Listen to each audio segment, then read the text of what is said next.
กิจเจ้าคณะอำเภอเมืองบางนางบวชและพระเถระผู้มีอายุการพรรษามากกว่าพระองค์ตลอดถึงขอแสดงความชื่นชมอนุโมทนากับท่านเจ้าคณะพระสังฆาธิการและพระนวากาศทุกรูปที่อยู่ในสังฆมณฑลนี้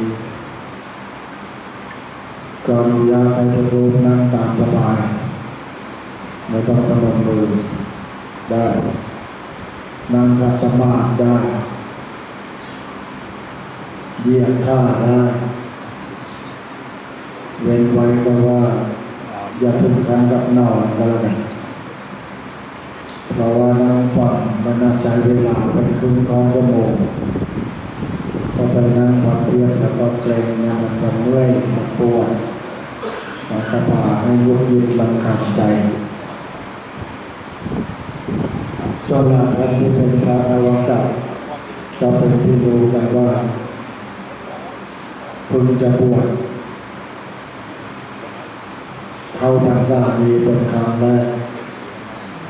และเข้าผ่านมาพรรษานี้เป็นครั้งที่5แต่ยังไม่พ้น5เขาเรียกว่าพระนวากาศพรรษา6ไปถึงพรรษา10เขาเรียกว่าพระอนุเทระพรรษา10ขึ้นไปเขาเรียกว่าพระมหาเถระพระมหาเถระแปลว่าผู้มีความมั่นคงมากมหาแปลว่ามากเถระแปลว่ามั่นคงมันมาจากทิละธาตุในความมั่นคงพวกที่บวชได้เกิน10 พรรษาเนี่ยเขาเลยถือว่ามีความมั่นคงในศาสนามากก็เรียกว่ามหาเถระยิ่งเราหมดไปถึง20 30 40 ปีอย่างผมเนี่ยพรรษานี้คือพรรษาที่42คือ41ผ่านไปแล้วเข้า42จะจัดอยู่ในเกณฑ์ว่ามีความมั่นคงระดับสู้เพราะมันไม่ได้คิดจะซึ้งส่วนอนุเทระก็คือ6 ถึง 10เนี่ยเขายังมองว่ามันไม่แน่อาจจะไม่ถึง10 พรรษาก็เปลี่ยนใจไปลาสิกขาเลยอย่างต้องรอดูไปก่อนตามดูไปก่อนอนุแปลว่าตาม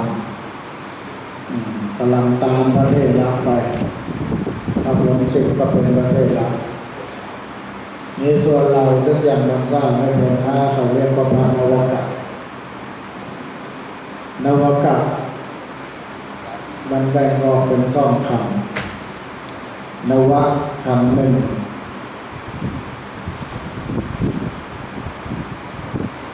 ก็คือว่าแปลว่าผู้ใหม่โอวาทะแปลว่าคำสอนพระนวากาศหรือพระนวากาศภูมิเนี่ยเขาเรียกว่าเป็นผู้ที่อยากจะต้องรับการอบรมสั่งสอนเพราะฉะนั้นในเวลาที่มีเจ้าคณะพระสังฆาธิการสมภารเจ้าวัดก็จัดให้มีการอบรมเพื่อจะถวายความรู้เราก็อย่าไปรังเกียจอย่าไปอิจฉาละอาใจแม้ว่าเราจะคิดบวชแค่พรรษานี้พรรษาเดียวแล้วก็จะสึก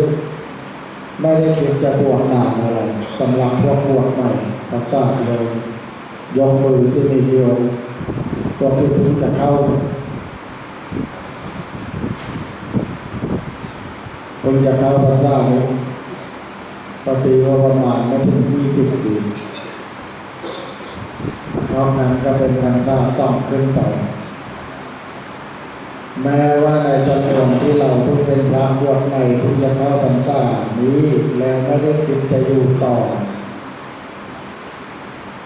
การเข้ารับการอบรมในแต่ละเรื่องขอให้นึกว่ามันเป็นเรื่องของเราที่ต้องปฏิบัติเพราะอะไร เพราะ ราะแม้เรามีความคิดว่าออกพรรษาแล้วรับกฐินแล้วก็จะสึกไอ้นั้นมันเป็นเรื่องข้างหน้าไม่ใช่เรื่องวันนี้เรื่องวันนี้คือเราเป็นพระบวชใหม่แม้จะมีอายุมากเคยบวชเป็นครั้งที่สองครั้งที่สามก็ตามทีในบางรูปบางท่านแต่ในทางพระเราต่อให้บวชมาแล้ว40-50 ปีเราสึกไปพอเข้ามาสู่การบวชใหม่พรรษาเดิมๆก็หายไปหมดเป็นพระอวกาศพออยู่ในเรื่องไข่เป็นพระอวกาศโดยเฉพาะพวกที่บวชครั้งแรกไม่เคยบวชมาเลยเนี่ยมันมีเรื่องที่ต้องเรียนรู้เยอะแยะหมดเพราะชีวิตของเรามันอยู่กับการใช้ชีวิตฆราวาสคารวะมา20 ปี21 ปีอยู่กับการกินการดื่มการเที่ยวไปตามวิสัยของชาวบ้านลูกชาวบ้านมันไม่คุ้นเคยกับการใช้ชีวิตแบบนักบวช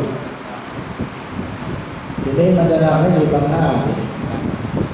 ในองค์ประกอบของเราเนี่ยร่างกายเราชีวิตเรามันมีองค์ประกอบสำคัญอยู่สองอย่างหนึ่งคือกายสองคือจิตวิญญาณถ้าใครมีจิตวิญญาณดวงสุดท้ายดับลงแล้วหลุดออกจากร่างไปเนี่ยก็เรียกว่าตายแต่ขณะนี้จิตวิญญาณมันยังอยู่ในกายเราเท่ากับยังมีชีวิตอยู่อันนี้ไอ้จิตวิญญาณตัวนี้มันเป็นจิตวิญญาณที่สั่งสอนกิเลสสร้างอาการไว้คือกิเลสที่เป็นไปในความโลภอยากได้อยากมีอยากเป็นความโกรธคือความรู้สึกไม่พอใจกระทบกระทั่งใจขุ่นใจเคืองใจเหล่านี้จับอยู่เป็นบริวารของโกรธแล้วก็ความหลงผิดเห็นผิดเป็นชอบเห็นสิ่งที่เป็นสาระว่าไร้สาระเห็นสิ่งที่ไร้สาระว่าเป็นสาระเอาอย่างเช่นเขาให้มาอบรมเนี่ยมันเป็นสาระแต่จิตที่อบรมมาน้อยเพราะคุ้นเคยกับการกินดื่มเที่ยวแบบพลังงานมาก่อนก็ไปบอกว่าการอบรมแบบเนี้ยทั้งที่มันมีสาระมันดีไปมองว่ามันไร้สาระไม่เกิดประโยชน์ในขณะที่บางคนการกินการดื่มการเที่ยวเสริมเสเฮฮาหมกมุ่นมัวเมากับอบายมุขเล่นการพนัน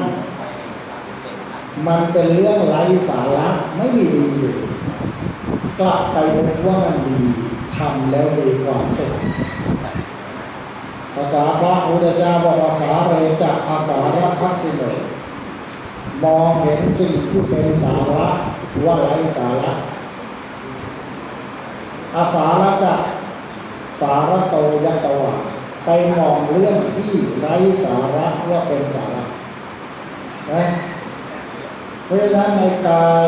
ที่มันเป็นตัวที่เป็นรูปเป็นร่างเราในส่วนหนึ่งกับจิตที่มันเจือด้วยกิเลสปรุงแต่งโดยอุปาทานหรืออะไรก็ตามมันพาให้จิตกับกายเนี่ยถ้ามันไม่ได้ปรับให้สมดุลกันขัดแย้งกันเนี่ยมันจะลำบากเราหมายความว่านับตั้งแต่วันที่เรามาบวชสำเร็จโดยยัตติจตุตกรรมวาจาอุปสัมปทาคือเข้าบวชในโลกโบสถเมื่อคู่กรรมวาจาจารซ้ายขวาซ้ายสวดไปถึงบทขึ้นวัตติยัมปิเอตมัทังวัฏามิสุนาตุเมพันเตสังโฆไปจนถึงประโยคท้ายในบทนี้ว่าโสภาไสยะได้ชื่อว่าพวกเราเนี่ยสำเร็จความเป็นพระณตอนนั้นแต่มันจะมีไปอีกท่อนหนึ่งเขาเรียกว่า ปรึกษาส้มคือผู้ที่นั่งหัตถบาตอยู่ในโบสถ์อุปสัมปันโนสังอุปสัมปันโนสังเกนะปุญญากาโมอายัสมะตาสิรินันอายัสมะโตสิรินันทัสสะอุปสัมปทาเปโขนะพอสวดไปถึงอุปสัมปันเน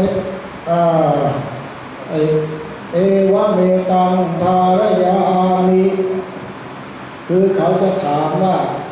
ผู้บวชคนนี้มีชื่อเรียกข้าว่าปุญญากาโมโดยมีพระประชาชื่อว่าสิรินันทะหรือสิรินันโทมีใครจะคัดค้านไหมพระสงฆ์ที่นั่งหัตถบาตทั้งหมดก็จะนิ่งเงียบทำไมเขาต้องท่ามเหตุที่ต้องท่ามเป็นวินัยให้ต้องท่ามก็เพราะว่าเพื่อบางทีพระที่นั่งหัตถบาต10 รูป20 รูปอะไรก็แล้วแต่รู้ประวัติว่านายคนนี้ที่สงฆ์สวดประกาศยติ3 ครั้งแล้วอดีตเคยฆ่าพ่อตายเคยฆ่าแม่ตายเคยฆ่าพระอรหันต์มาสมัยนั้นพระอรหันต์เยอะคนประเภทนี้เขาห้ามบวชหรือรู้ว่าในคนนี้เมื่อบวชเขาก็เป็นอาบัติปาราชิกมาแล้วแน่นอนถูกตัดสินแล้วว่าเป็นปาราชิกคนประเภทนี้เขาห้ามบวชในระหว่างที่มีการปรึกษาส่งพระมาให้วะเมตังทารยามิเขาจะบอกว่าหากไม่มีใครค้านเราจะถือเอาการนิ่งอยู่ของพระสงฆ์ในอุโบสถในเกศสีมาว่าเป็นมติเอกฉันท์ให้รับคนคนนี้เข้าหมู่สงฆ์ได้แต่พอหลังจากโซภาไสยะพอไปสวดถามปรึกษาสงฆ์มีใครคัดค้านมาผมคัดค้านเมื่อก่อนเคยบวชอยู่ด้วยกันเป็นปาราชิกไม่ได้เป็นพระเลยอันนี้คือวินัยนี่เอาละพวกเราเป็นพระมาตัวนี่มาเป็นพระตอนนี้โดยกายจากภาพไปเดินที่ไหนก็แล้วแต่พอเห็นกายเป็นแบบนี้ศีรษะโล้นห่มผ้าแบบนี้ทุกคนก็จะบอกพระเดินมาพระเดินมาแสดงว่าเราเป็นพระกายปัญหามันอยู่ที่ว่าใจเราเป็นพระหรือเปล่าไอ้การอบรมวิปัสสนากรรมฐานเนี่ยเขาต้องการจะมาปรับใจให้มันสมดุลกับกายถ้ากายเป็นพระมันไปได้มาได้มันก็ลำบากกลางค่ำกลางคืนมืดค่ำจะออกจากวัดก็ลำบากจะเดินไปซื้อก๋วยเตี๋ยวร้านค้าหน้าวัดกินก็ไม่ได้เพราะกายมันเป็นพระแต่ใจมันไม่เป็นพระมันยังมีไอ้ที่เป็นข่าวเที่ยให้ล่าสุดที่เชียงใหม่เนี่ยก็ติดต่อสาวอินเตอร์เทนมาบริการพุ่งอาหารกินกันในเวลาวิกาลไอ้นี่แหละที่บอกว่าตัวมันเป็นพระแต่ใจมันไม่เป็นพระเป็นพระป่ะ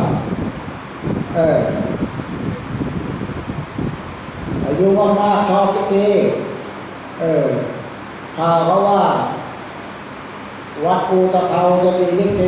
คณะที่ชอบก็คณะอะไรจะไปก็ไม่ได้จะมาเป็นพระจะยากไป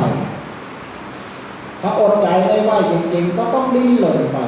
แต่ถ้ามันไปไม่ได้จริงๆมันก็นอนไม่หลับกระสับกระส่ายหลับตาให้เห็นหน้าในนางเอกลิเกคว่ำใจของเราใช่ไหมใจมันไม่เป็นพระมันจะอึดอัดวิปัสสนากรรมฐานจะช่วยปรับใจให้เป็นพระได้คนที่ใจเป็นพระเนี่ยเราสังเกตอยู่ไม่ต้องบวชเคยเห็นไหมโยมที่เรารู้จักบางคนเข้านั่งที่ไหนผู้ชายก็ตามผู้หญิงก็ตามเขานั่งที่ไหนเขาก็จะนิ่งใจเย็นพูดน้อยพูดเบาๆ ก่อนนอนก็สวดมนต์ไหว้พระทุกคืนบางคนก็นุ่งข้าวห่มข้าวไปอยู่วัดรักษาศีลจะเดินจะเยื่องจะยามก็นิ่มหนวดสุภาพเรียบร้อยไอ้นั่นน่ะคือตัวเป็นโขนแต่ใจเป็นพระเห็นไหมคราวนี้ไอ้เราเนี่ยตัวมันมาเป็นพระเสียแล้วจะออกไปกลางพรรษามันไม่ได้มันจึงจำเป็นต้องปรับใจให้เป็นพระไปด้วยมันจึงจะอยู่อย่างมีความสุขระดับหนึ่งไม่กระวนกระวายแล้วไม่อึดอัดต่อการอยู่ถ้าเราไม่ปรับใจให้เป็นพระมันมีกิจกรรมในวัดเขาต้องให้ไปเรียนหนังสือเขาต้องให้ทำงานนู่นนี่นั่นเราจะรำคาญพอรำคาญก็สะสมเป็นความรู้สึกไม่พอใจเบื่อหน่ายแต่ก็สึกไม่ได้ถ้าสึกปุ๊บสังคมก็จะประณามพ่อแม่ก็จะอายเข้าว่าทำไมลูกถึงสึกกลางพรรษาเพราะฉะนั้นเรามองให้เห็นว่าการที่ครูบาอาจารย์เขากำหนดนโยบายให้เรามาเรียนรู้เรื่องวิปัสสนากรรมฐานเนี่ยมันเป็นเรื่องดีวิปัสสนาแปลว่าอะไรวิปัสสนามันมาจากรากศัพท์เดิมอยู่สองคำวิแปลได้สามประการหนึ่งวิแปลว่าวิเศษสองวิแปลว่าแจ้งหรือแจ่มแจ้งแล้วก็สร้างวิแปลว่าต่างแตกต่างไอ้คนวิเศษมันแตกต่างใช่ไหมไอ้เราไปไหนต้องเดินข้าวละไอ้ผู้วิเศษบางคนมันก็มันแตกต่างวิแปลว่าวิเศษแปลว่าแจ้งแปลว่าต่างคนวิเศษมันจะเห็นอะไรที่มีมุมมองได้แจ่มแจ้งมากกว่าเราอาจจะเห็นแค่นี้แต่คนพิเศษมันจะเห็นอะไรได้ชัดเจนมองการไกลได้กว่าเรานั่นคือคนพิเศษพิกับวิคือตัวเดียวปัสสนามันมาจากศัพท์เดิมเนี่ยมันมาจากทิสัทธาทอทหารสระอีส่อเสื้อทิสัทธาในความเห็นการแปลเป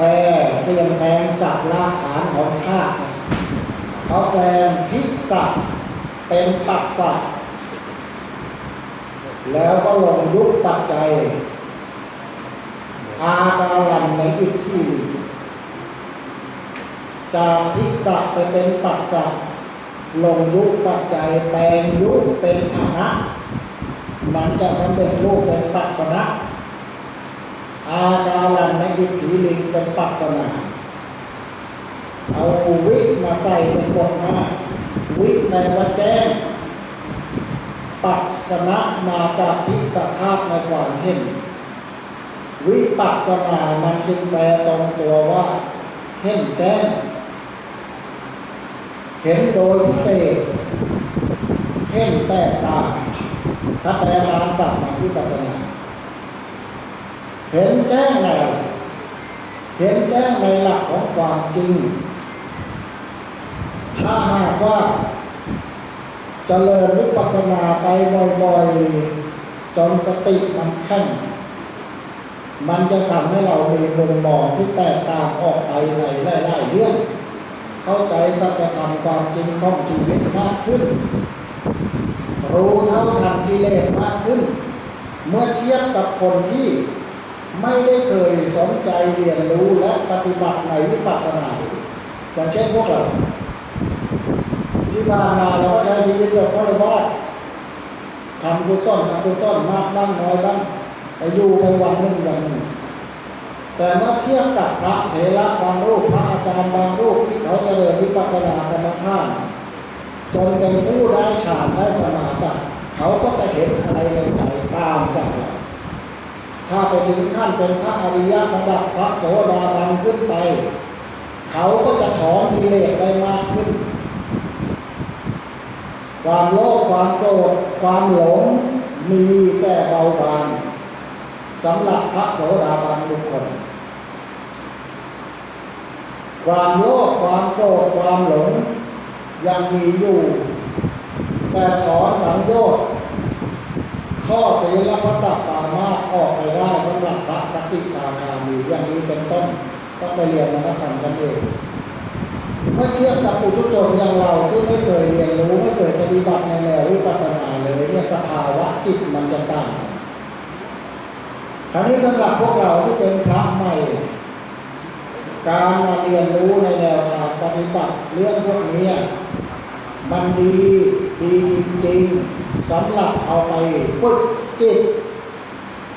ให้มันอ่อนลงจิตมันมีธรรมชาติแข็งกระด้าง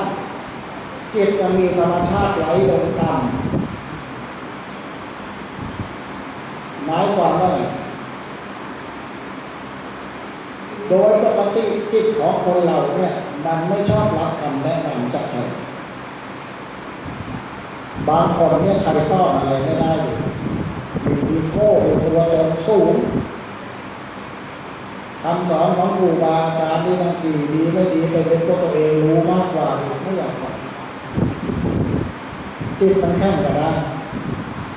แต่มันจะอ่อนโยนได้ด้วยหลักของวิปัสสนากรรมฐาน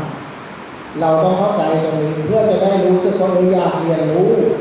ไม่อย่างนั้นเราจะไปคิดว่าจะเรียนไม่จะฝึกไปทำอะไรแล้วอบรมไปทำอะไรมันเป็นเพราะเราไม่รู้แต่ให้รู้ว่าถ้าฝึกอบรมแล้วไปปฏิบัติจริงจังเนี่ยจิตที่แข็งกระด้างเต็มไปด้วยความโลภความโกรธความโลภความโกรธก็รุนแรงมากสะกดไม่อยู่อย่างเช่นกรณีที่อะไรล่ะไอ้ป้องไอ้ธงไอ้คู่นรกล่าสุดเนี่ยน่ามันอยากได้ทรัพย์เขาใช่ไหมอยากได้เป็นอะไรโลภะคือความโลภคนที่มีความโลภถ้าจิตมันฝึกปัสนาหรือฝึกกรรมฐานไว้ดีสติมันจะไปบอกเหมือนเซฟอีกครับเชื่อหยุดไม่ได้มันไม่ใช่สิทธิ์ของเรามันไม่ใช่ของเราอย่าไปยากนะถ้าสติถูกฝึกดีแล้วมันจะเป็นเซฟอีกครับตัดไฟฟ้าไม่ให้รับลมกันแต่ขอโทษของจิตที่อยากกระด้างไม่เคยผ่านการฝึกฝนเลยเกิดความโลภอยากได้ทรัพย์ของไอ้คนผู้นี้และไม่มีสติยับยั้งการปรุงแต่งจิตก็จะทวีคูณขึ้นการปรุงแต่งจิตเหมือนอะไรความโลภเหมือนกับกองไฟที่ถูกจุดขึ้นกองเล็กๆปรุงแต่งคือเอาเชื้อไปใส่เพิ่มเอาฝอยเอากระดาษเอาฟืนไปวางสุมมันก็จะโผล่มากขึ้นเห็นจินตนาการว่าถ้าเอามาได้รถมอเตอร์ไซค์คันนี้จะขายได้ 10,000 เป็นอย่างน้อยซื้อขายได้ 10,000 แล้วจะเอาไปซื้อโทรศัพท์มือถือสักเครื่องหนึ่งหรือจะเอาไปปรุงแต่งไปเลยเติมเชื้อไฟทำให้ความอยากได้มันทวีคูณลุกโผล่ขึ้นทำไงกูจะต้องข้ามความคิดว่ากูจะต้องฆ่ามันหรือทำลายมันเพื่อแย่งชิงคือความโกรธและอกุศลบางอย่างมันเกิดขึ้นตามลำดับเพราะจิตมันปรุงแต่งจิตที่ปรุงแต่งเช่นนั้นคือจิตที่ไม่เคยถูกฝึกกรรมฐานพอเกิดโทสะวางแผนจะต้องชิงเอามาต้องทำลายมันหรือฆ่ามันแล้วไปคิดเข้าข้างตัวเองว่าการกระทำอย่างนั้นเพื่อให้ได้ทรัพย์มาเป็นวิธีการที่ถูกต้องคือโมหะความหลงผิดเป็นมิจฉาทิฏฐิหยุดไม่อยู่ไม่มีอะไรหยุดได้เลยมันจะเกิดคดีฆาตกรรมแบบนี้แต่เมื่อเทียบกับคนที่มันถูกฝึกจิตยิ่งฝึกไว้ดีมากมีสติรู้เท่าทันมันหยุดกิเลสหลายอย่างได้นี่คือประโยชน์อย่าไปบอกว่าอะไรสาระเรื่องพวกนี้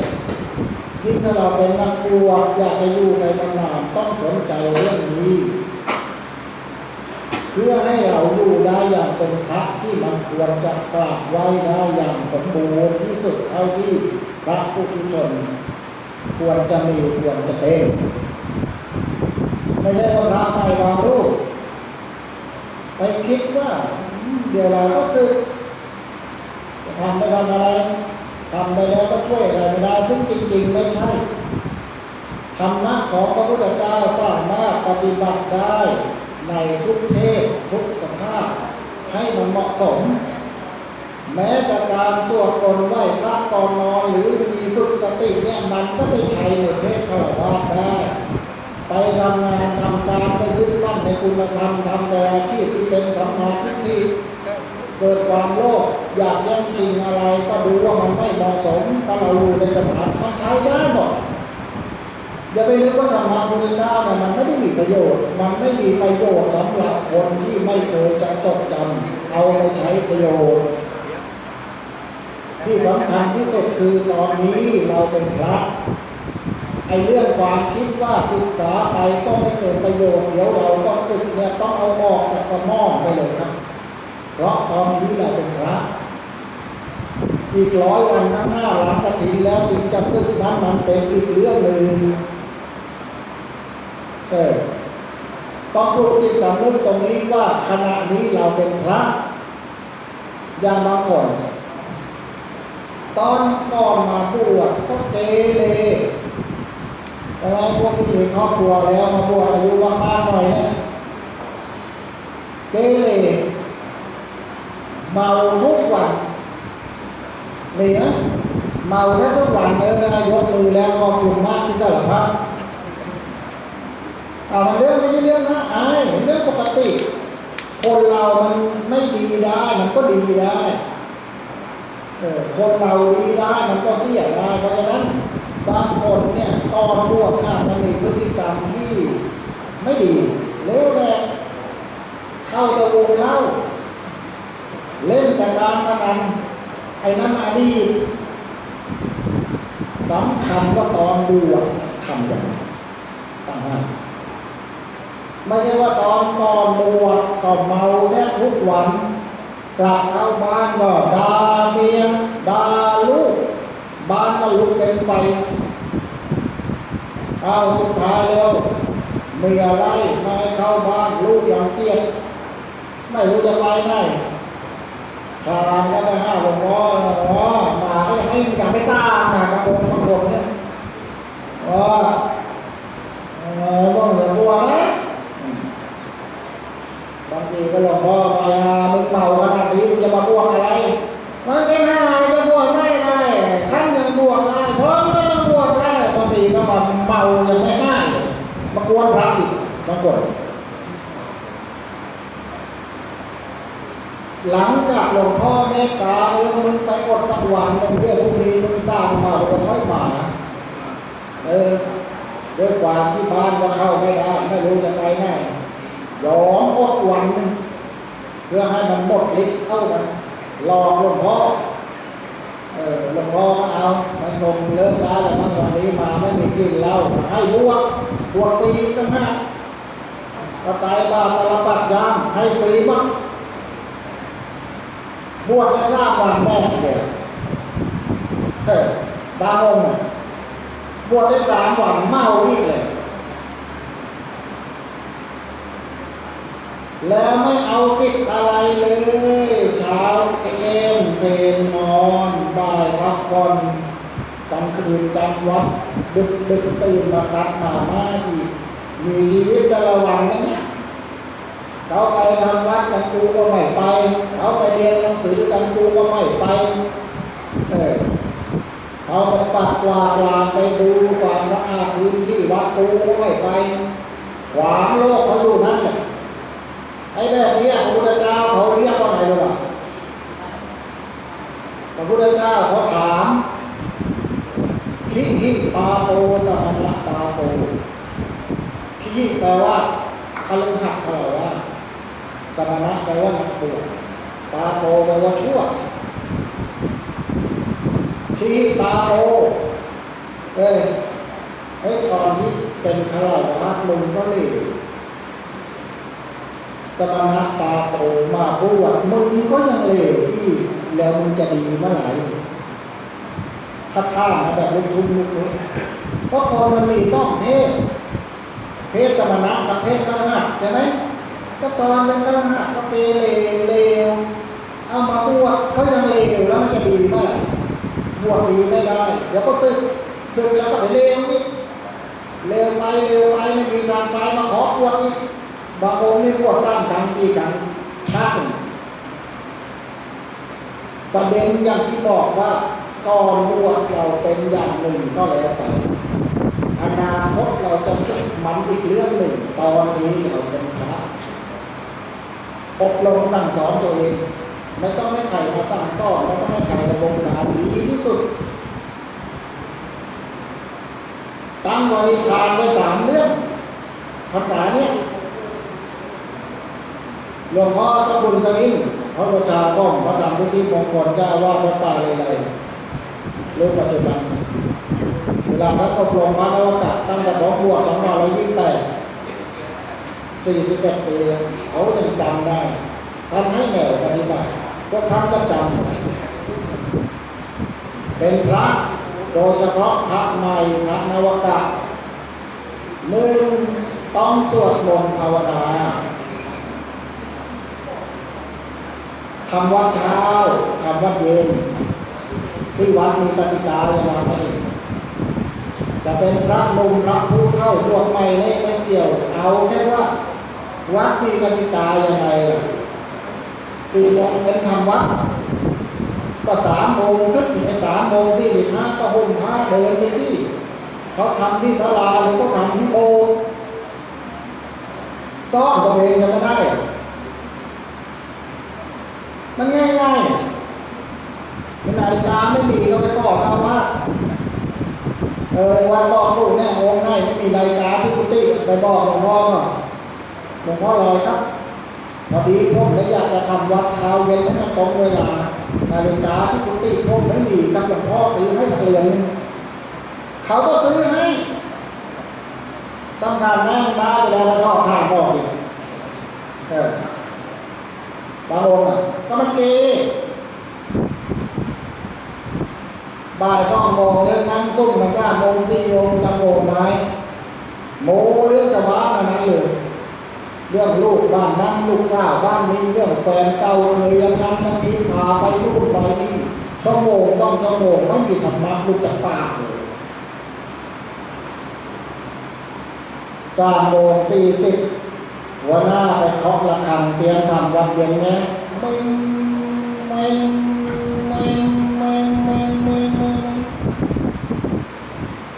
ลุกออกจากที่ซุ่มกันอยู่คนละพุทไปเดินเข้ากุฏิดาวานั่งมองอยู่ที่หน้ากุฏิพระเนรเราใจได้ยินเสียงระฆังเตรียมไปทำวัดกันเรามันให้เข้าไปในกุฏิหมดไม่โผล่เลยสักคนงั้นบอกอย่าไปทำอย่างนั้นบังคับให้เจ้าอาวาสเขาหนักใจสวดมนต์ภาวนาถึงเวลาทำวัดเช้าเย็นก่อนนอนที่มาเรียนมาถามเนี่ยตามที่วันเนี่ยเอาไปใช้โดยเฉพาะพระบวชใหม่นะบวชเอาพรรษาบวชใหม่เนี่ยพรรษาแรกเราบวชเพื่อจะแทนคุณพ่อแม่เนี่ยต้องตั้งใจตั้งใจตั้งแต่คืนนี้เลยก็ได้วันนี้มาเรียนรู้วิธีกำหนดจิตกำหนดสติ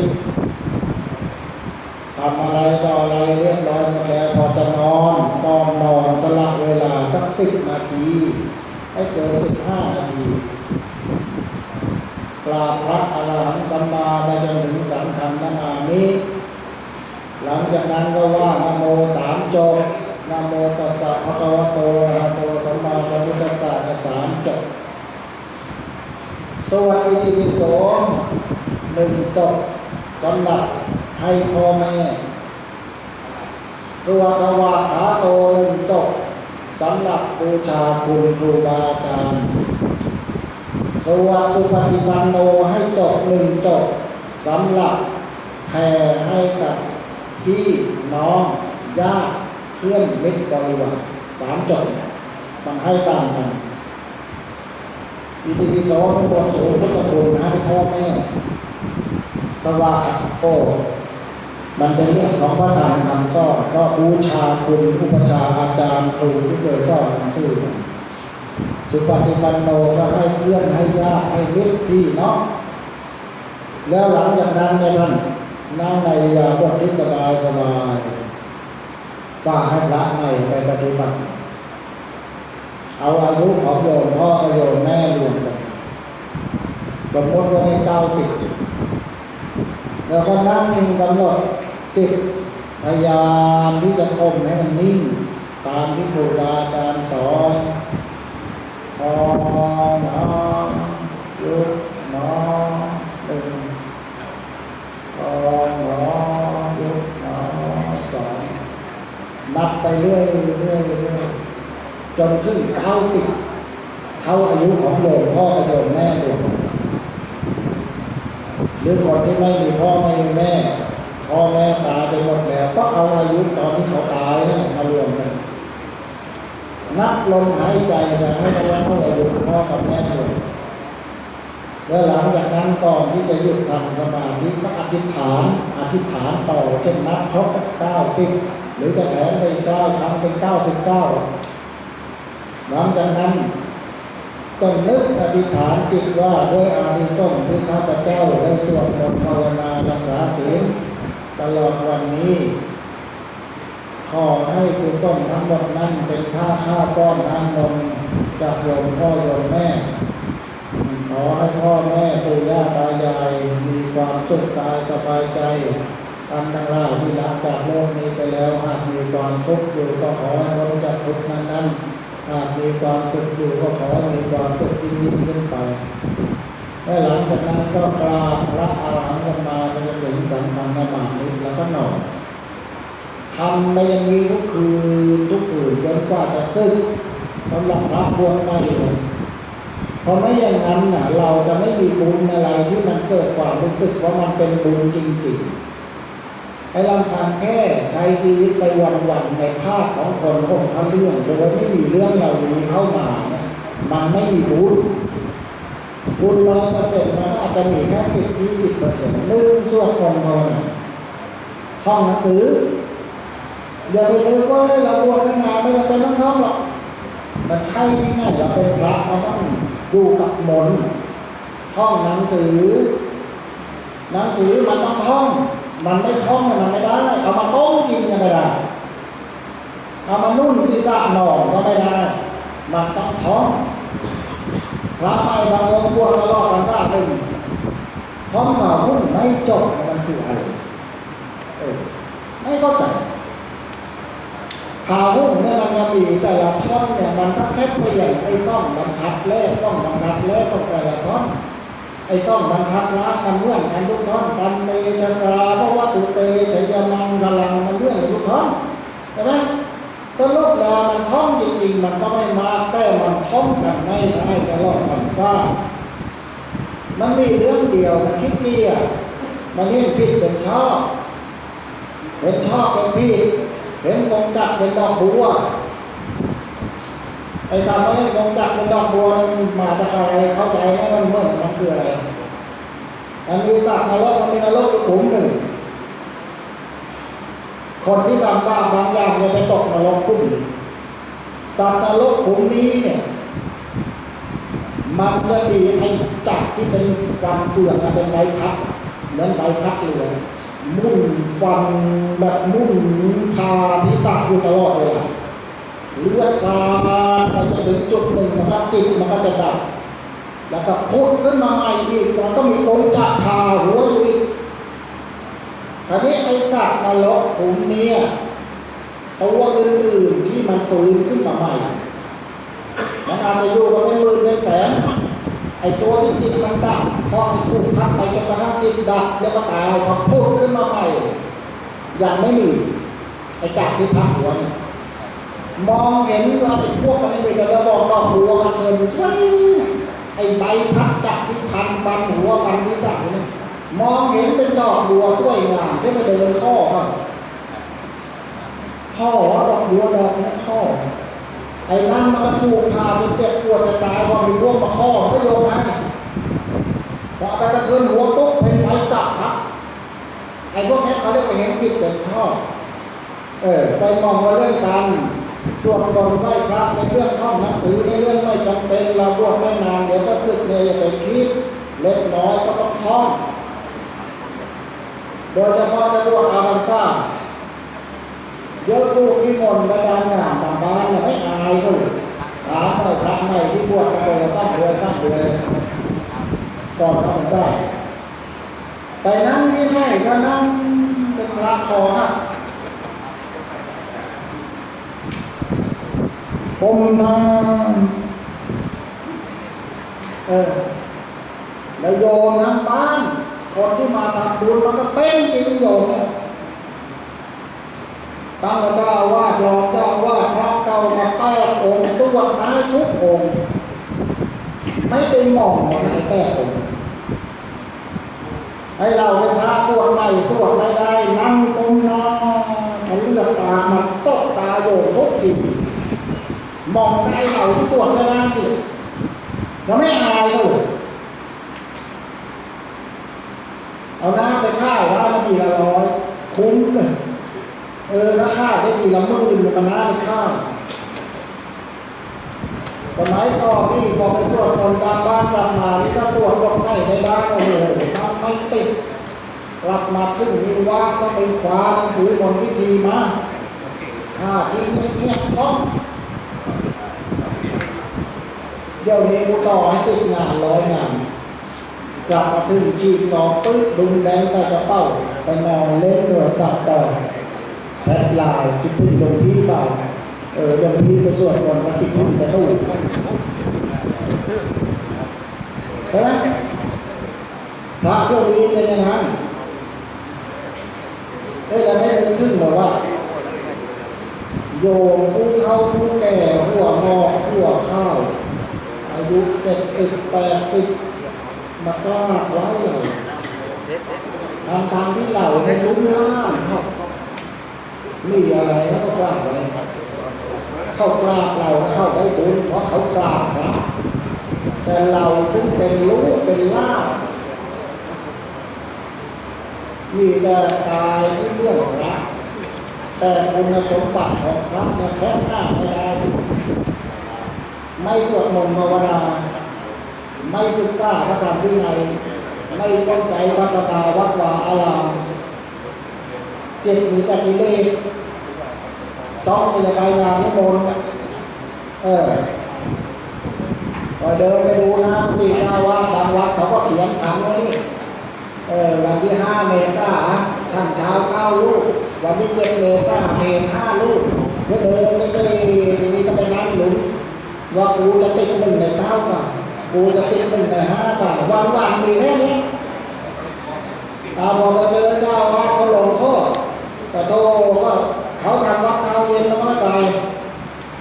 เขาไปเรียนหนังสือกันเขาไม่ไปเขาทำวัดแล้วอาบวัดกันมันก็นอนกันเนาะพอถึงเวลาในงานนิมนต์เขาก็นิมนต์นะพระที่มันขยันหน่อยไปทำวัดไปเรียนหนังสือมาช่วยดูแลวัดเขาก็นิมนต์บางทีตัวประธาน5 คืนก็มีผู้นิมนต์ขึ้นทุกคืนไอ้ตัวเองไม่เอาอะไรเลยบวชอยู่ในวันหนึ่งพอไม่ถูกนิมนต์เขาไปเคลื่อนเข้าวัดอีกไอ้ตัวเองผิดแท้มีไหมบางทีไปบอกพ่อบอกแม่ที่บ้านให้เขามาเกลียดเจ้าวัดอย่าไปทำมันบาปบอกว่าแม่เนี่ยเจ้าวัดอาจารย์ไม่ได้เรื่องเลยไม่น่ารับชื่อลำเอียงเนี่ยดีก็มาในคืนนี้คืนที่3แล้วท่านยังไม่ได้ขึ้นเลยทั้งอื่นไปฟ้องพ่อแม่ไม่รู้เรื่องก็เอาด้วยความรักลูกบางทีก็มาห้ามอาจารย์อีกท่านเล่นพระบอกว่าท่านลำเอียงทำไมดีงานสวดพระธรรมข้ามสื่อแล้วไม่ได้หมดลูกเลยเอานรกมาให้พ่อให้แม่อีกแล้วมันขึ้นไปมันก็สวดมาได้นะมาใส่ตะวันปัดบางหน้าล่อเขากินไปวันเอาคราวพระเดี๋ยวนี้ตัวใหญ่มันจะเป็นยังไงเว้นไว้ไอ้พวกที่มันไหว้พิปฏิบัตินี้ อาจจะเอาตัวรอดได้แบบที่เขาเล่ากันไปตรวจก็เอาเลยเจ้าว่าขึ้นบทไหนก็แล้วแต่ตรวจได้ทุกบทที่ประเภทหนึ่งกับอีกประเภทหนึ่งบอกหัวหน้าเลยลืมหมดเลยครับตรวจบทไหนก็ได้ขึ้นได้ทุกบทผมไม่ว่าช้าเลยผมไม่ว่าขึ้นได้เลยทุกบทไอ้ที่ไม่ว่าคือมันไม่ว่าห้าอะไรเลยนั่งเงียบปากมันไม่ขยับคือมันว่าไม่ได้นี่ประเภทหนึ่งกับไอ้ประเภทหนึ่งปากขยับทุกบทไม่ว่าหน้าจะขึ้นอะไรก็แล้วแต่มันจะกลัวนะกลัวนะกลัวนะกลัวนะกลัวนะมันหลงเราดิติปิโสพระคะวาผัวนาพระคะวะโตผัวนามันก็ผัวนาผัวนาโยมกองแบบไหนก็เลยมันสวดได้เปล่าไม่ได้เลยทั้งหมดหนึ่งผัวนาอยู่นั่นเป็นแต่เพียงว่าบางทีมันก็เพลิดเขาตกอะไรยังผัวนาอยู่ก็มีท่องหนังสือเป็นเรื่องสำคัญเพราะการท่องบทสวดมนต์มันช่วยกล่อมเราจิตใจได้ไม่ต้องไปท่องจนเอาไปเอาตายแต่อย่าไปถึงขั้นกับไม่ท่องเลยพันซ่าหนึ่งเนี่ยท่องเผ่าหุ้นไม่จบมันไม่เข้าใจมันคืออะไรไอ้บทเจ็ดตำนานที่ต้องตำนานไม่จบเนี่ยเข้าใจได้แต่เผ่าหุ้นไม่จบเนี่ยโบราณเขาทื่อนะเดี๋ยวนี้มันบอกไม่ทื่อแล้วมั้งโบราณเขาพูดนะว่าเป็นพระเนี่ยบวชแล้วท่องเผ่าหุ้นไม่จบเกิดทางน้ำไปเป็นควายไปไถนาไถนี่พออะไรบทเผาหุงมันคือบทหุงข้าวกับบวชมาแล้วให้คนอื่นหุงข้าวให้กินตัวเองไม่เคยหุงเองเลยเนี่ยมันจะเกิดเป็นควายไถนาไถนี่เดี๋ยวนี้มันไม่มีควายแล้วมันจะเกิดเป็นรถไถเด็กท่องหนังสือช่วยเรื่องงานวัดไม่ต้องให้ใครมาบังคับไปตั้งกติกาตัวเองนึกถึงพ่อนึกถึงแม่สำหรับพระนุ่มเนรน้อยทำยังไงให้เขาได้ยินแต่คำที่มีชาวบ้านไปพูดว่าลูกมึงบวชบอกลูกดีจังขยันไปวัดเห็นกวาดโอ้กวาดนี่เห็นเจ้าวัดก็ชมให้ได้ยินแต่คำเราไม่ใช่เขาว่าลูกแกไปบวชดูวันบอกลูกมันเกกันนั่นเองเขาว่าลูกแกไปบวชดูวัดกุมโคกมันติดยาไอ้คำเล่านี้อย่าให้มันไปถึงหูพ่อแม่มันไปสร้างบาปสร้างกรรมในใจเขาแต่จุดประสงค์ของการบวชเราก็เสียไปหมดเลยให้นึกถึงเรื่องเหล่านี้แล้วก็เตือนตัวเองมากๆพัฒนาตัวเองไปในทางที่ดีผมบวชวันที่15 มิถุนายน 2528โดยความคิดพื้นฐานเหมือนพวกนั้นเนี่ยที่เป็นพระบวชใหม่ผมไม่เคยคิดจะบวชใหม่ผมคิดจะบวชแค่พรรษาเดียวแต่ผมยังติดแบบความคิดโบราณว่าเมื่อบวชแล้วต้องให้ได้จากที่ถึงจะสึกแต่ผมคิดบวชพรรษาเดียวผมไม่เคยคิดเป็นนักบวชนะผมเนี่ย15 มิถุนายน 2528ไอ้เดิมนี้ผมจะบวช21 มิถุนายนแต่เรียกว่ามันจะไปงานไวโคตรหมดไม่ว่างานผมคงไปเรียนมาบวช15 มิถุนายนแต่หลังจากบวชแล้วบุญกุศลบางอย่างมันทำให้ความคิดมันเปลี่ยน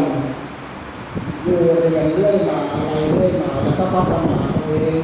เรื่ององค์ความรู้ต่างๆถ้าผมบวชแล้วไม่พัฒนาตัวเองถามว่าโอกาสผมจะมาเป็นเจ้าจังหวัดเป็นผู้ว่าราชการจังหวัดฝ่ายพระอย่างทุกวันเนี่ยมันเป็นไปได้ไหมมันเป็นไปไม่ได้ใช่ไหมถ้าผมคิดเรียนแค่คำนั้นเองหนังสือก็ท่องได้มั่งมาได้มั่งผมก็จะเป็นพระหลวงตาองค์หนึ่งที่บวชมา20 ปีโอกาสที่จะมาถึงสุดยอดของความเป็นเจ้าคณะผู้ปกครองในจังหวัดที่ทำมันไม่มีแต่ว่าการพัฒนาของแต่ละคนมันศักยภาพมันไม่เท่ากันภูมิปัญญาไม่เท่ากันไม่เป็นไรขอว่าให้คิดให้มันดีโดยเฉพาะยึดหลัก3 งานได้ไว้โดยไม่ต้องให้ใครมาบังคับขู่เข็น1 สวดมนต์ภาวนาถึงเวลาทำวัดไป2 ตั้งใจศึกษาเล่าเรียนนะสวดมนต์ภาวนาศึกษาพระธรรมวินัย ถ้าเกิดอยู่ในวัยยังต้องเรียนนักธรรมทั้งปีอะไรก็ไปเรียนโตก็ไปเรียนสามร่วมใจพัฒนาวัดวาอารามในแต่ละวันเช้าแดดยังไม่ร้อนเย็นแดดอ่อนหลังทำวัดทำอะไรได้นั่งน้องทำอย่าให้ว่างจิตมันได้ไม่ฝุ่นซ่านเรียนหนังสือก็ตั้งใจเรียนเขากำหนดว่าเรียนบ่ายโมงก็ก่อนบ่ายโมงสัก10 นาทีก็ไปนั่งในห้องผมเนี่ยมันไม่จำเป็นต้องให้ใครมาโต้โต้เรียกให้ใครมาตามมันเราโตเลยแล้วเราจะภูมิใจสบายใจด้วยดีกว่าเขาต้องมากำหนดกฎเกณฑ์ลงโทษมันพาให้ยึดเข้าใจไหมตั้งใจกันเพราะเรามีโอกาสบวชกันได้ครั้งนี้สำหรับพวกบวชใหม่ครั้งแรกที่อายุ20มันเป็นครั้งที่ภาคภูมิใจที่สุดหลังจากนั้นแล้วอยู่ไปชีวิตอาจจะอะไรไม่ราบรื่นไม่รู้ว่าเบื่อหน่ายทางโลกแล้วอะไรแล้วก็อยากจะกลับมาบวชเป็นครั้งที่ต้องครั้งที่สร้างเนี่ยมันก็ไม่ภูมิใจเรื่องครั้งแรกนะหรือสำหรับพวกตาหรืออะไรที่มาบวชเป็นครั้งต้องครั้งสร้างก็ไม่เป็นไรหรอกเดี๋ยวนี้เขามาใส่ดวงตาเขาลองฟังพระนุ่มๆวัดร้างก็ต้องอาศัยพระอายุมากๆมาบวชอะไรเงี้ยก็ดีแล้วแต่ขอให้คำมั่นสัญญากับตัวเองไว้ว่าอย่าไปซื้ออีกดวงตาที่บวชตลอดชีวิตปากมันต้องนะกะไม่ซื้ออย่างไม่คิดเดี๋ยวแสดงว่าไม่มั่นคงอย่างแข้งอยู่ไหมไม่แข้งแล้วไม่ถึงว่าร่างกายยังแข้งแรงอยู่ร่างกายยังแข็งแรงอยู่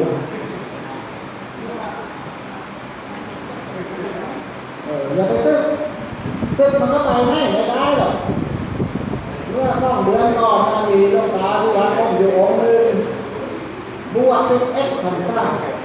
นี่เรื่องจริงนะบวช11 พรรษาเนี่ย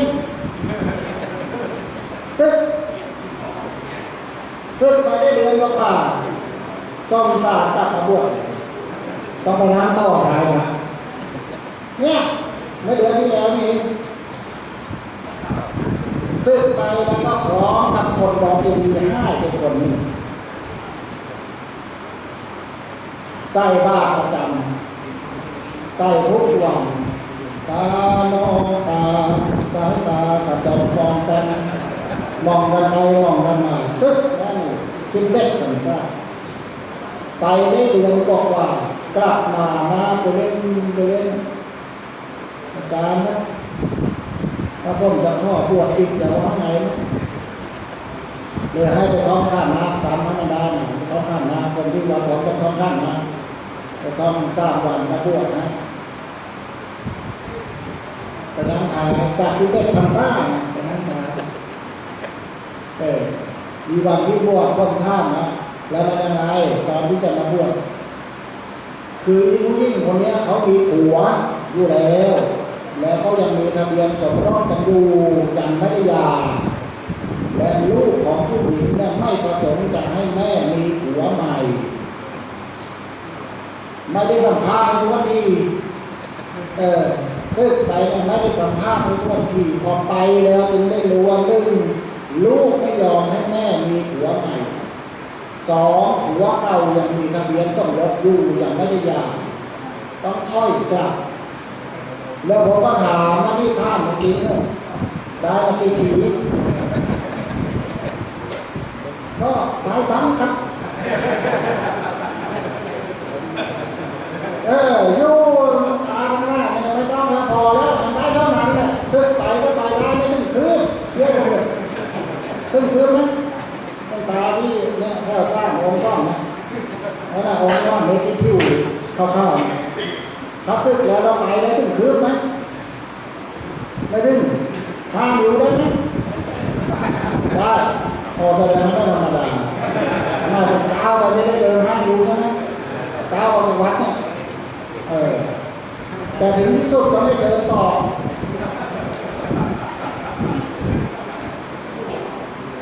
ใช่ไหม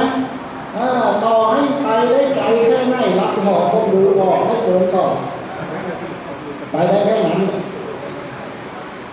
สำคัญเป็นอย่างนี้พระที่เป็นหลวงตามาบวชเนี่ยก เขามีตำราไม่ซึกชาตินี้ยังไงก็ไม่ซึกพอแล้วทำสุดท้ายเมียให้ลูกไปท่าพ่อมันจะซึกไหมไม่ซึกวันที่สองให้ไปท่าดูจะซึกหรือไม่ซึกถ้าไม่ซึกเรื่องแม่จะฆ่ากว่าไม่ซึกเลี้ยงไม่ไหวก็ฆ่าไปเลยวันเล็กขึ้นไปอีกไปท่าดูพ่อมันจะซึกไหมถ้าไม่ฆ่าไม่ซึกแม่จะฆ่ามาไม่ซึกพวกไม่หลุดเรื่องฆ่าเลยเราไม่ว่าจะฆ่าไปมาได้วันสุดท้ายให้ลูกไปท่าพ่อมันจะซึกนะบอกไปเลยว่าถ้าไม่ตึกเดี๋ยวพรุ่งนี้แม่จะมีพวกไอ้มึงไปเอาเสื้อผ้ามาเลยเดี๋ยวกูตึกเย็นเลยไอ้ที่มันตัดจะไม่ขาดเนี่ยมันแค่นี้เองรักนุ่มก็เหมือนกันมันมีเรื่องเดียวครับมีเรื่องเดียวเลยเรื่องนี้มันไปพวกเราไอ้ที่นุ่มๆจริงๆอายุ20นะอย่างไม่ต้องไปเรียนเลยบวชกันไปเรื่อยๆลองสัก3 ปีพ้น3 ปีไปเรายังไม่เจออะไรดีๆเราก็ซื้อไอ้ที่นั่งดูกันจนจะตายขาดเรื่องมันพวกตอนอายุ20ประมาณนั้นทำไมเขาดูได้มันมีอะไรดีที่ดูได้แล้วไอ้พวกนั้นเนี่ยรับจ้าง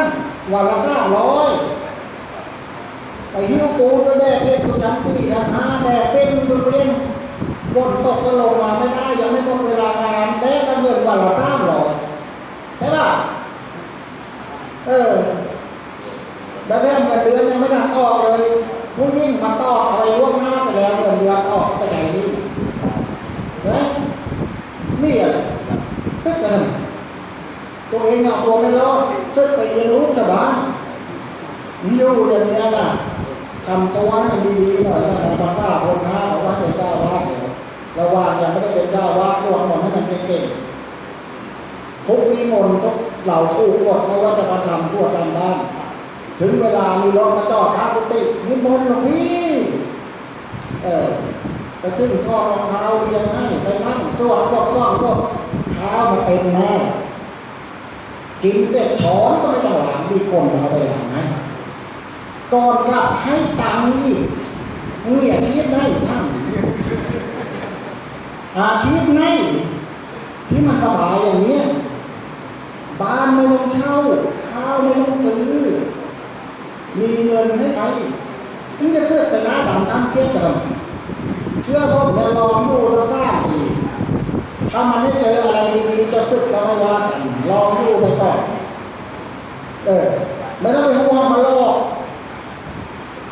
เราไม่สึกมันก็มีพวกได้ผมเนี่ยตอนจะบวชผมก็มีแฟนไม่ใช่ไม่มีนะแต่พอมีแต่พอลาพอไม่เกิดไปยุ่งกันไม่เกิดไปเกาะแตะไม่เกิดไปจับมือถือแค่พอผมตัดสินใจไม่สึกยื่นขอผ่อนผันทหารไม่จัดไปดำไปแดงเอาไปแล้วทำยันปีไปขอยื่นที่วันจัดไปดำไปแดงขอยื่นไม่จับเพราะกลัวจะพูดไปแต่ไม่เสี่ยง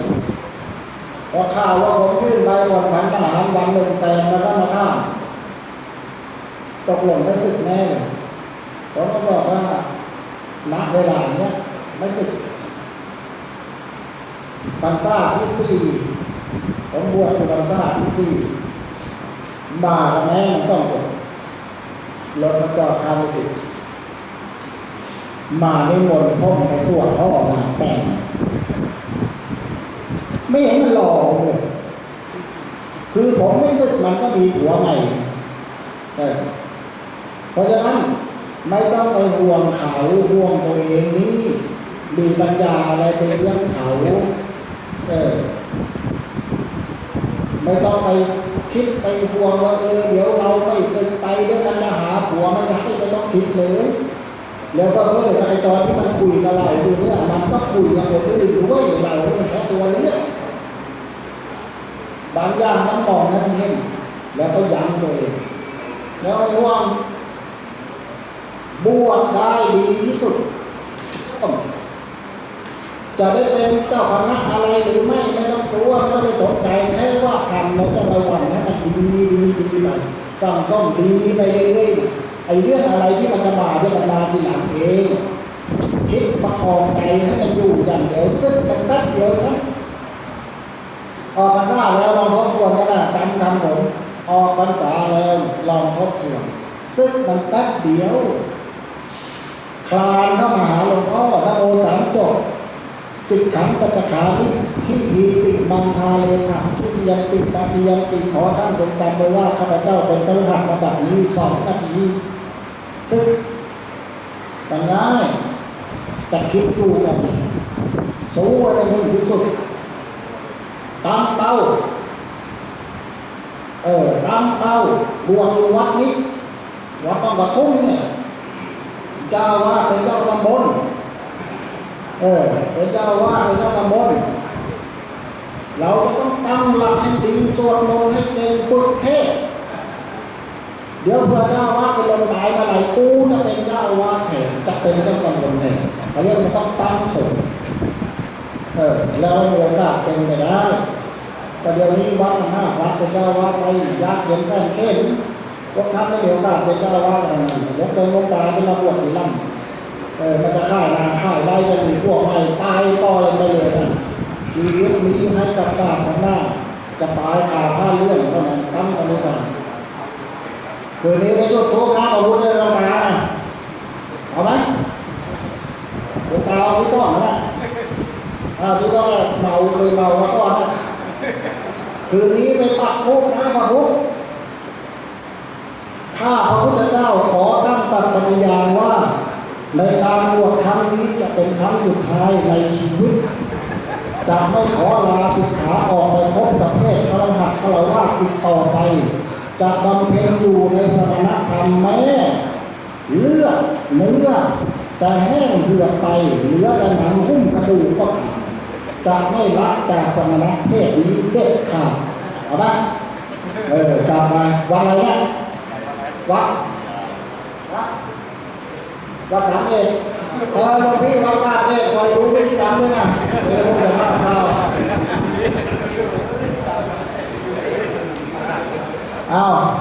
ก็ใช้เวลามานานมากเราไม่ได้ดูตารางว่าเลิกกันตอนไหนแล้วทั้งหมดนี่ก็คือจะพูดพื้นธรรมดาเรื่องรวมกันคุยแต่ว่าแทรกข้อคิดบางอย่างเพื่อเราจะได้เอาไปทบทวนว่าเราจะรับกับพูดเขาก็ให้ข้อคิดบางอย่างมันน่าจะดีก็ลองไปทบทวนกันในการใช้วาจาต่างๆที่ได้ปรารภไปถ้ามันมีคำใดที่อาจจะแสดงผู้ไม่พอใจก็ขอให้เข้าใจว่าทั้งหมดเป็นไปด้วยใจที่บริสุทธิ์หวังประโยชน์ในการฟังของท่านทั้งหลายขอให้นำมาข้อคิดดีๆไปพัฒนาจิตของตัวเองแต่ท้ายที่สุดนี้ก็ขอให้บารมีต้นที่ท่านทั้งหลายจะมาเป็นกรณีติอันดีตามนี้จงเป็นปัจจัยเพื่อหนุนให้ทุกท่านมีสุขภาพร่างกายจิตใจที่แข็งแรงสมบูรณ์มีความเจริญงอกงามในพระธรรมวินัยนี้ทุกท่าน